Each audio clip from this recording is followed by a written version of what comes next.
The Garden Report is brought to you by FanDuel, the exclusive wagering partner of the CLNS Media Network. Hey, Bobby Manning here. Welcome to the Garden Report. The Celtics in trouble already in this series. 119-115, they lose to the Sixers after holding a 12-point lead midway through the game. A 4-point lead with 3 minutes to go, and we'll pick it up there, Josue. Yeah, that's a good place to start. Steele sends Brown out in transition. He has an open lane to the basket for a 6-point lead, maybe even a 7-point lead if they got a 3-point play there, but they back it out. Jaylen Brown had this to say about the play afterward. About 2 minutes left. You got out in transition. I think you guys were up 4 at the time, and you pulled it back out. Were you guys trying to drain clock in that spot, or were you just trying to set up a play? No. I mean, I wanted to push the pace, but, if you're not running, you got to make sure you take care of the basketball. I could have made the play in transition there, but if I don't have any outlets, nobody's running, then it's a bad possession. So you always want to make sure your guys is running with you. And right there, I just felt like I was running by myself. So Brogdon ends up missing a mid-range run. Tatum misses the follow, and Tyrese Maxey goes back and hits a 3-point play the other way. James Harden ends up hitting a game-winning 3 above the break several possessions later. And the Celtics collapsed again in crunch time. We'll break down all the possessions that went wrong there, but that first one really sticks out to me after the game. Slowing down, breaking down, and then losing Maxey in transition the other way. Yeah, but that was sort of what they were destined to do, I feel like, right? Especially when they were, in terms of their spacing and capitalizing off the Celtics' missed shots. That's the part of the Philadelphia 76ers. That was the whole game plan. You stick around with the Celtics, you put yourself in position to win, and then you go on that run. And they essentially went on that run. However, the Celtics just couldn't stop the bleeding. I felt like that's something that they had to fix. Philadelphia did a really good job, again, with the spacing and getting guys their open looks that had Celtics pretty much running all over the place in the sense of trying to stay on the same page. There was a lot of disconnect, I felt like, on defense with the Celtics. But down the stretch, they still had a chance to win this game, and it came down to offensive execution. And Philadelphia 76ers, whether it was the big stop down the stretch between Marcus Smart trying to get the pass to Tatum down low, whether it was the Malcolm Brogdon turnovers was a big one too, especially in the second half. That was probably the biggest one in the sense of Malcolm Brogdon just giving these guys a layup, and then all of a sudden you're down by 2 points with only, 8 seconds to go. The visual's bad too. They're all standing there after the turnover, after the shot clock. Right, they all said they thought it went off. They thought it was the dead ball. They thought the play was over and that the Philly had regained possession, but instead they had themselves a breakaway layup. Yeah, and the last play you mentioned, weird to me. How's Tatum not expecting a pass there in the back baseline? Kind of bounces off of them. They turn it over in that spot, and that's the game there. They collapsed so fast in this one. Had Game 5 vibes against the Hawks. I said that on post-game with the Harden game winner, which he has Horford switched out to the perimeter on. Defensive and offensive concerns marked this game. The defense a disaster, though. Malcolm Brogdon afterwards said he thought they doubled too much. Harden goes for 45.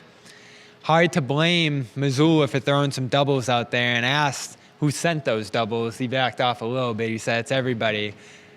Now is the perfect time to download FanDuel, America's #1 sportsbook. New customers get a no-sweat first bet up to $1,000. That's bonus bets back if your first bet doesn't win. Just download the FanDuel Sportsbook app. It's safe, secure, and super easy to use.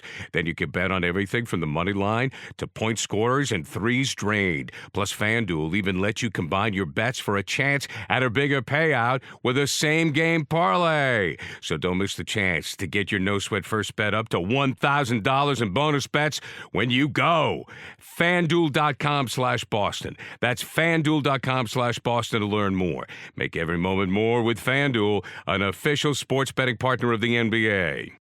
That's a point at the coach, though. And there was some finger pointing after this game to some degree. But you know what helped? You know what makes it better, Bobby?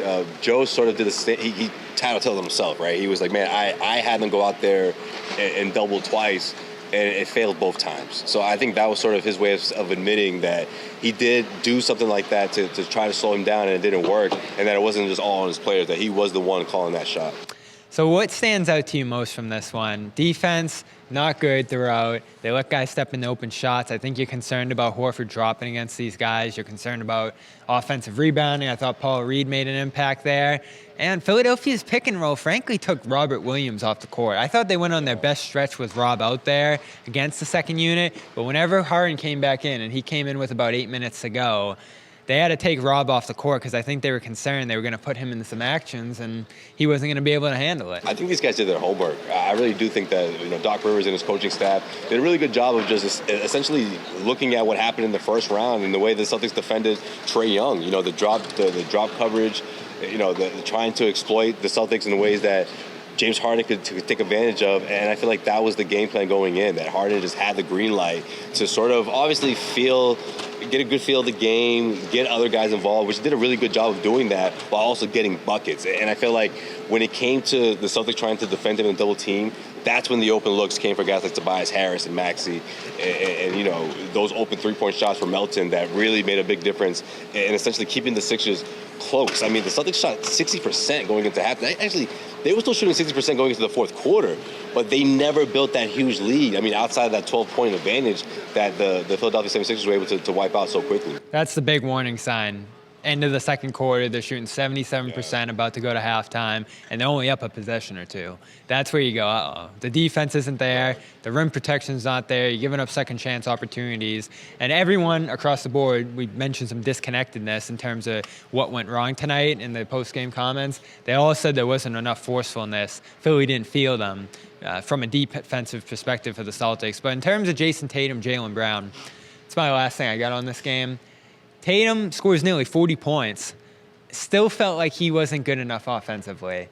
Slowed things down, trying to find those mismatches, not finishing aggressively in the lane, not drawing enough free throws. And on that first play, right out of that 3-minute sequence, right after the 3-point play, Smart got cutting back line, which was a great play that put him up 4. He draws a double, almost gets the pass deflected, Tatum that is, and then ends up tossing a leaner at the shot clock. Another bad possession down the stretch along with all the others we mentioned. And then for Jaylen, 3 shots after the first quarter where he went 6 to 7.